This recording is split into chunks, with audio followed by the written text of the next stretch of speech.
When I first approached the folks at Masterclass about doing a series on my life as a big-time Hollywood talent agent, their first response was a hard no. Because big-time Hollywood talent agents, they tend to be full of shit. But here's the thing. Some of these Masterclass masters are pretty full of shit themselves. For instance, I just finished watching Melinda Gates' Masterclass on philanthropy, on how to give a lot of money away, and not one time, not once, in almost 17 hours of her yapping, did she mention how to meet, marry, and divorce a monopolist nerd. I'll give you a masterclass on philanthropy. Ready? 1, go to a nerd college. 2, take nerd classes. And 3, need help with your homework. Boom! Masterclass over. I just saved you 17 hours and about $300. Now look, this isn't to say that you don't need a mentor or two. You do. I had 2 of the best. I had Bob Iger over at Disney and William Morris chief Ari Emanuel, on whose desk I cut my teeth. One time, literally.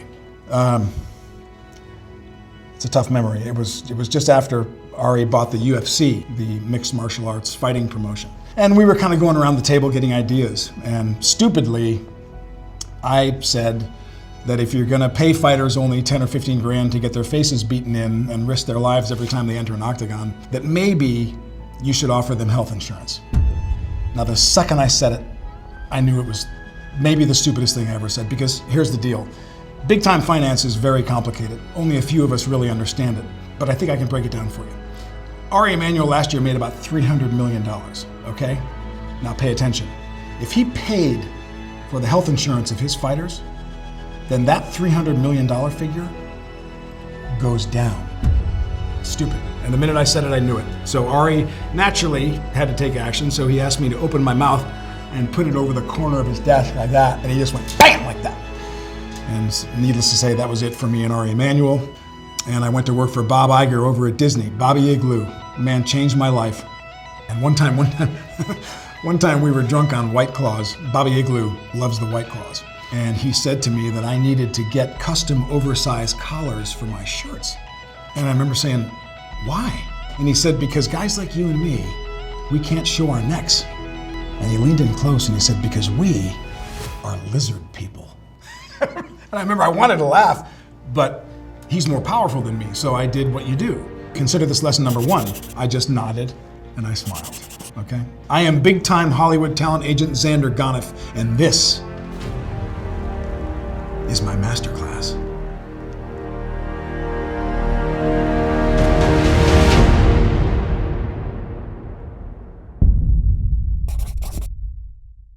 When I was a kid, I didn't have an interest or a passion or a skill or even thoughts or shapes or forms in my mind. There was nothing there. I was horrible in school. I suffer from something called Parker-Stevenson syndrome, which is a rare form of dyslexia where the letters, they actually float off the page and you have to catch them. They're like those eye worms you see when you shut your eyes. There's one right there, I see it. Now, the only thing I was remotely interested in was the recess game of kickball. But even there, I struggled. I knew that something had to change. If I had no skills or interests or thoughts or shapes or forms in my mind, how could I take all that isn't here and turn it into money? Then it hit me. My dream had nothing to do with doing things. My dream had to do with making it difficult for people who do things to do those things without paying me money. So I did what any not that smart, blue-blooded American boy would do. I commandeered the information. Now in my business today, the information, of course, is film and television scripts. But in the recess game of kickball, the information happens to be those weird red rubber balls. So I commandeered them, and I charged my classmates 10% of their lunch money to play their stupid little game. And that, my friends, is called a win-win. So, who is this class for?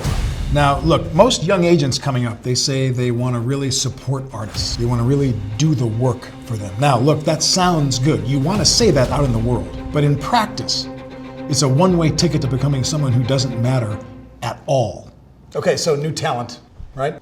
Elliot's got some options. Let's go. This is Claire Abrasi. She's an amazing actor. Kind of under the radar despite 3 BAFTA nominations. She speaks 5 languages. Actually left Juilliard to go start a theater company in Gaza. In where?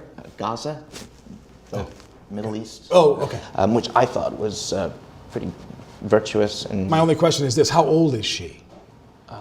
she's 36. 36. How old is that in actor years, Dante?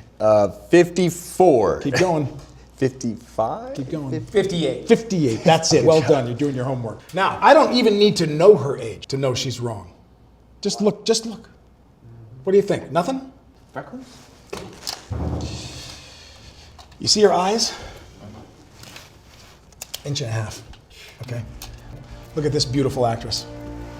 That's 3.5 inches. Okay. This is an actor. Okay. This is someone with an unfortunate handicap. You understand? You gotta think, Elliot. You gotta think to do this job, okay? All right, moving on.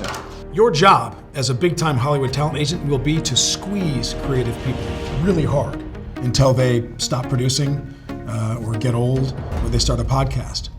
The best of them, your Dwayne Johnsons, your John Cenas, I mean, these are unicorn people. You keep squeezing and they just keep on giving. But most actors aren't that good, right? And the mistake these young agents are making is that they're getting in the habit of respecting their labor force. In this case, actors. Why would anyone do that? I mean, Jerry Seinfeld had it right. You know, he said actors are people who are told, you know, what to wear, where to stand, and what to say. Now think about that for a minute. That's hard stuff. It took me 1.5 hours to put this together. Okay, just this. Then you come to work, you go into your friend's office, where do you stand?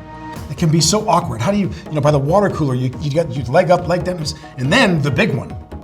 What do you say, you know, with your mouth to not sound like a total jackass? That is deep, hard work. I'm doing it right now, and it is not easy. So what you will learn, I gotta be honest with you, I wish I had a Masterclass series when I was coming up as an agent. No one taught me how to break it to Ben Stiller that he's not tequila brand material. Or how do you, and this is what I'm working on currently, how do you convince Latina actress Rachel Zegler, who if you remember was cast as Snow White, causing an uproar, how do you convince Rachel that it's time to focus less on her Latina side and more on her Polish side?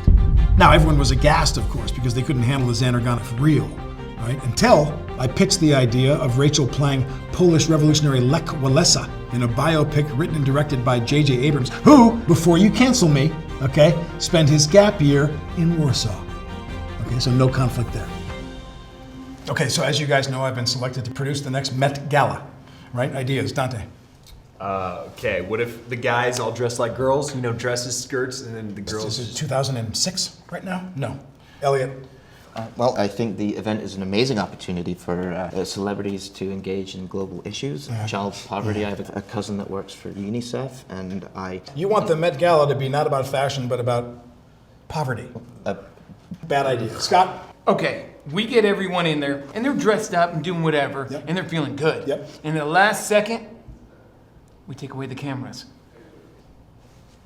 Take away the what? Take away the cameras. No cameras.